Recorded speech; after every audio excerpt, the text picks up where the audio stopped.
Hukum Negara malam telah pun menghantar notis tunjuk sebab untuk hantaran Facebook saya yang dianggap menghina mahkamah. Saya punya posting yang bertarikh 4 hari bulan September yang mana tajuknya, you boleh buka FB saya sebab posting itu masih ada, bergayut dan hayun diri.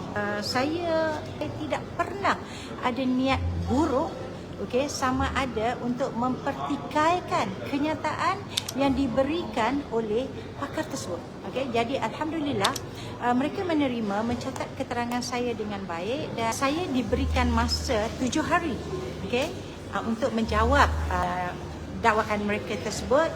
Dan andai kata surat jawapan yang saya beri itu ditolak, the next step adalah pihak hukum negara akan menyaman saya dan perbicaraan ini akan berlaku di Sabah.